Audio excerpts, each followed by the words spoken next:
Hello and welcome back to the KCC channel. I'm Rob and I hope you are having a wonderful day today. Today, I'm starting an epic 3-part series of entitlement, where OP gets a house and his parents think that he should give it to his brother. Let's jump right into part 1.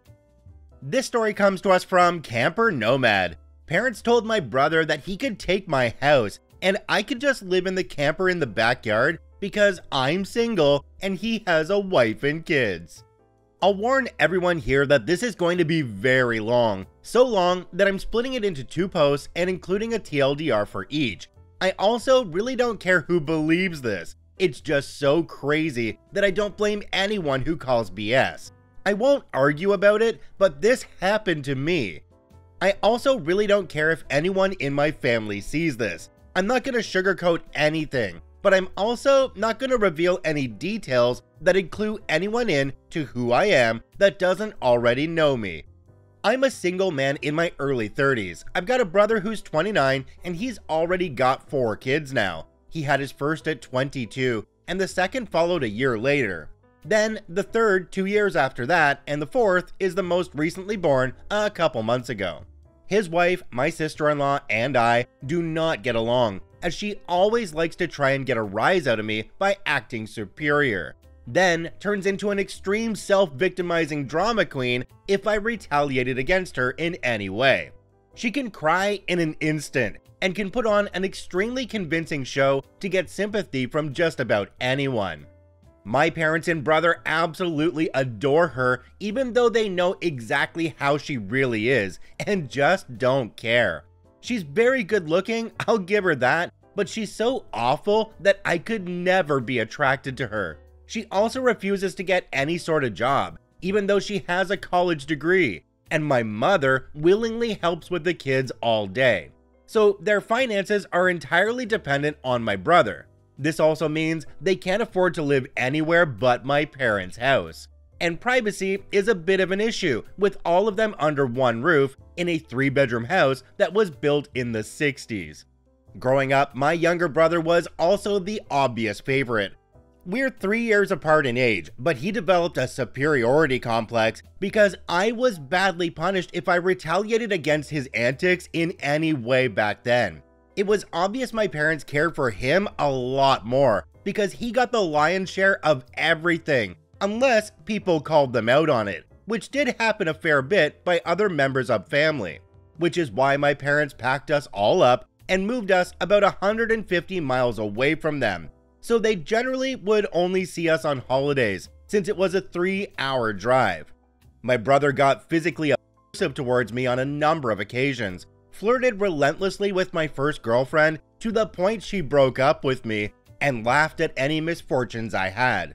And my parents just told me to suck it up whenever I was upset about it.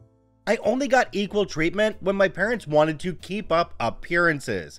I admit it was rather funny to see the looks on their faces whenever they had to treat me equal to my brother on birthdays and Christmas because other people were present. We had relatives that were very nosy and loved gossiping drama, so my parents did their best to hide what was really going on and threatened to take my stuff away if I didn't keep my mouth shut. If anything, it just made my parents celebrate more when I turned 18 and moved out, because it meant they no longer had to provide for me. I wasn't even done with high school yet when I moved out, but couchsurfing was far better than living with them. I was low contact ever since leaving home. They didn't even show up for my high school graduation, but I really didn't care. From that point on, I would usually only see my parents and brother on holidays like the rest of the family. The start of the 2020 pandemic was not kind to me. I lost my job and couldn't renew the lease on my condo because my roommate also lost his job, and neither of us could afford the place on unemployment money. It was a rented 2-bedroom condo that I really loved. As the lease was ending, my roommate left early to move back in with relatives, and I had to sell nearly all of my stuff because I was soon going to be homeless if I didn't downsize to an extreme. I really shouldn't have rented a place that was so expensive, but I liked living the high life until that life wasn't kind to me. and I realized I should have been living somewhere far cheaper so I could have saved more money to fall back on.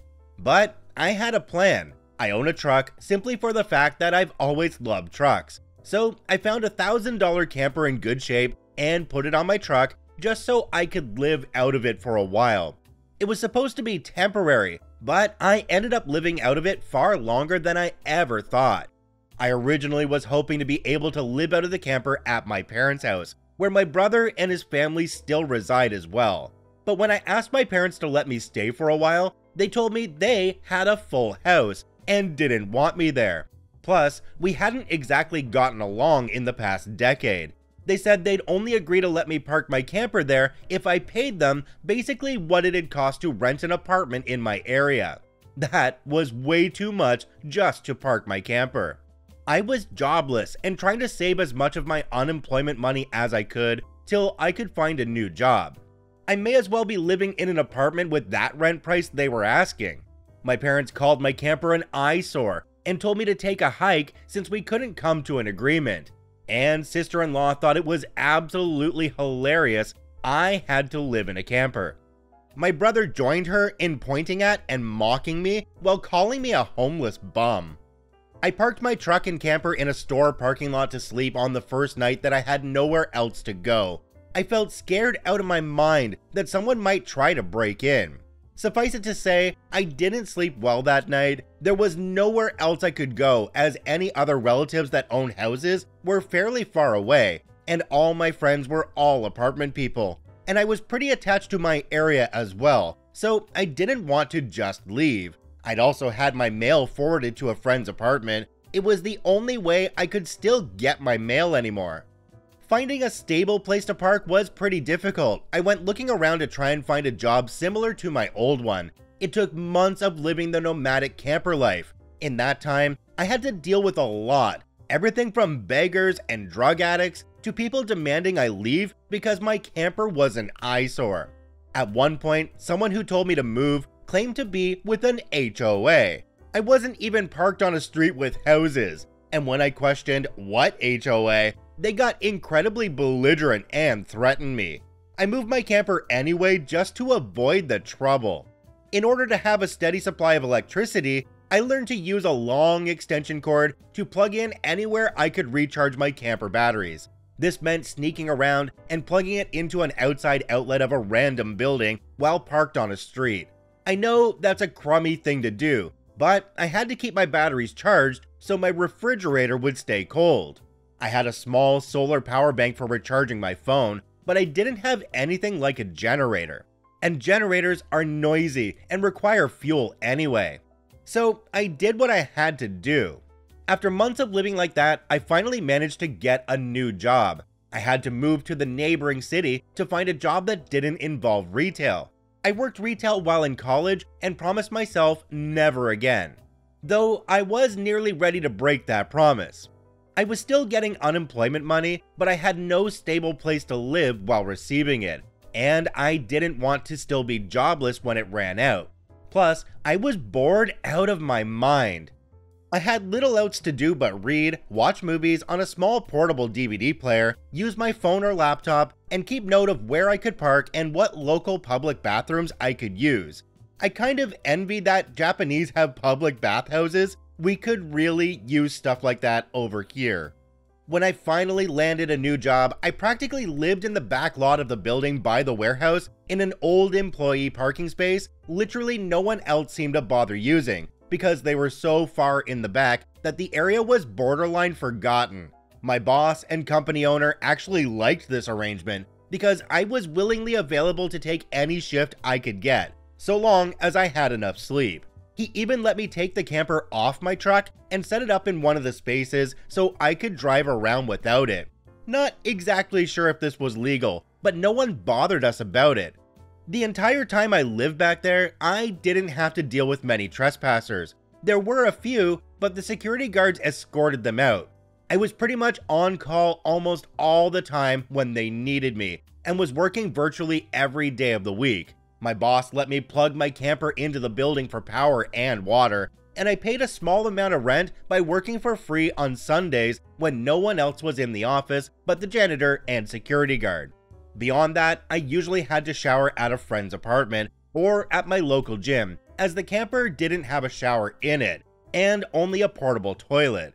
And I didn't want to fill it because emptying it is a nasty chore. So I used other bathrooms as often as I could. I had a key to the warehouse and could go in to use the bathroom there at any hour. I was even on a first name basis with the night security guard. He's since become one of my closest friends. The camper was easy to heat in the winter with a small electric heater. Summers were not fun though. The camper didn't have AC, so I had to get a used portable air conditioner just to make it bearable. I made a lot of overtime pay and hands-on learned some new skills from the other employees. Eventually, midway into this year, I landed a better position in the company as a supervisor and started making a better salary than my old job. That's when I decided I wanted a house. The scare I'd gotten from losing my condo made me realize I needed something much more stable for the long term. I looked around for something close to my work and just 2 miles away found a 3-bedroom manufactured home on a small property. But I managed to get it for $10,000 less than the asking price somehow. I used nearly my entire savings for a down payment and got approved for a home loan. I finally didn't have to live in a camper anymore.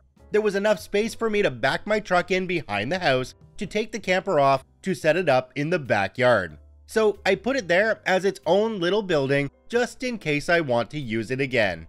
When I was fully settled in the house, I was dumb enough to brag about it on my book of faces. My family saw the post, and that's where this crap really starts.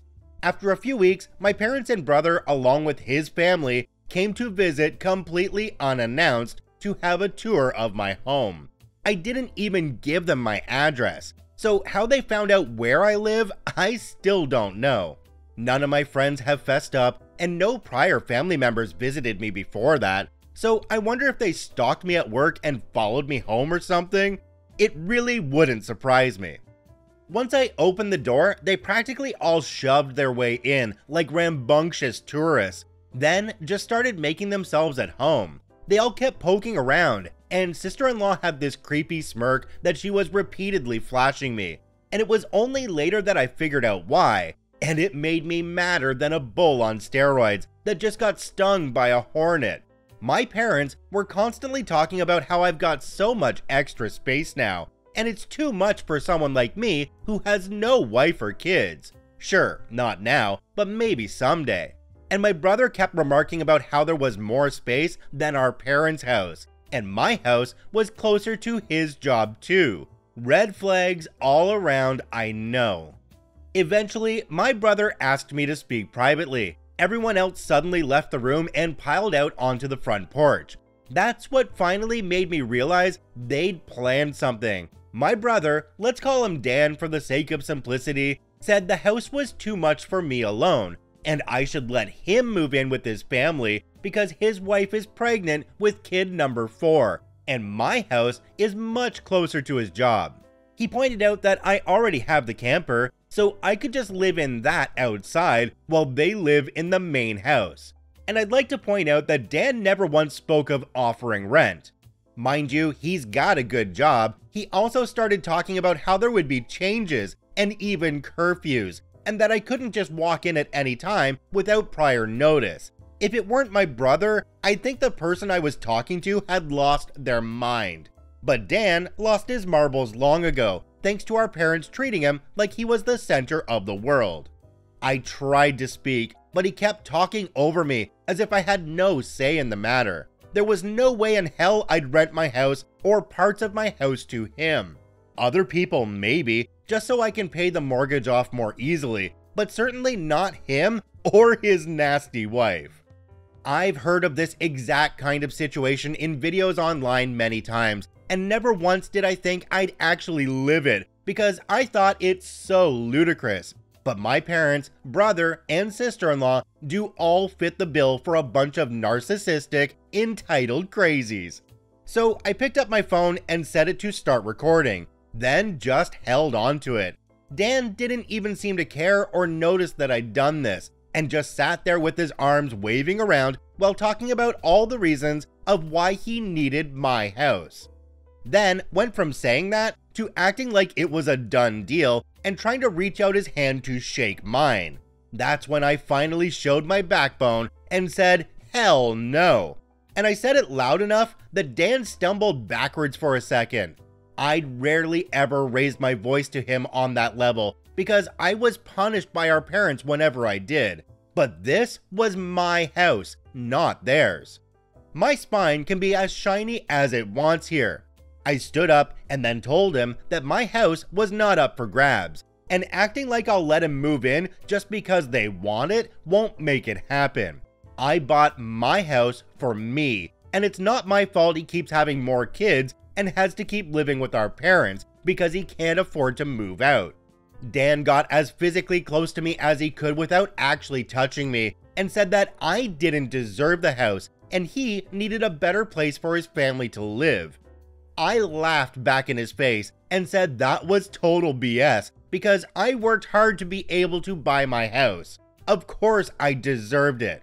Dan started yelling that I have no wife or kids and I don't need all the space, so I may as well give it to him. I said I'm not giving him anything, and he never even offered to pay me rent. If I let him move in, I'd still be covering the entire mortgage on my own house without even being able to live in my own house. Then Dan told me that he shouldn't have to pay rent because his family comes first, and our parents said I was going to do this and that I will. I yelled as if their word was law or something and told Dan that they did not have the right or power to give my house to him. Then, right on cue, my parents and sister-in-law barged in through the front door and surrounded me to try and force me to agree. There was a lot of fighting, but to sum it up from this point on, I heard the line, "Just do it for Dan," way more times than I can remember. In the fight, I told them all they don't have a say in my life or my house, and to get out before I called the cops. Sister-in-law screamed the loudest at me about how she was pregnant again and I can't do this to her. I said I did nothing to her. She just assumed she could take and take from me, like I would just allow it. I had no obligation to her or her family. Then I called her a stuck-up bee who never had any respect for me. So I don't care what she thinks or how many kids she has. I have no sympathy for her. She won't be living in my house. Well, that made her angry enough to attack me. She got in one good hit on my face and tried to do more, but my brother held her back, kicking and screaming. She kept demanding he let her go so she could scratch my eyes out. The phone I was holding recorded pretty much everything. So I held it up and said I was going to call the police if they didn't leave right away. My parents told Dan they were leaving. Then my mother said that I had a week to come to my senses. I told her I won't be and to not come back. Then I told sister-in-law that my phone recorded everything and if she tries anything, I'll press charges for assault. She screamed at me and then stormed out loudly crying with her face in her hands. My mother was the last one out the door and said that I better do this for Dan and sister-in-law. I responded by telling her I won't be. Jumping down to the comment section on this one, we have one from a user called VegetableCod2340. It says, I would get an order of protection against the sister-in-law. I would also invest in security cameras and upgrade the locks. Maybe even invest in a big dog to act as a guard dog for the property. That way, when they return, you have proof of trespassing. OP, your family is crazy, and I don't know if I'd even call them family at this point. In fact, I don't think they've really been your quote-unquote family all along, because it sounds like they just thought you were an inconvenience and thought that you could be taken advantage of. OP, you do not need to give them your house, as you already know, and I think you know, as well as all of the listeners here do, that you need to go completely no contact with them. Alright, OP has updated this story. We're gonna put that one out in the next video, so I thank you for listening and watching. I hope you have a wonderful day, and we'll see you in the next one.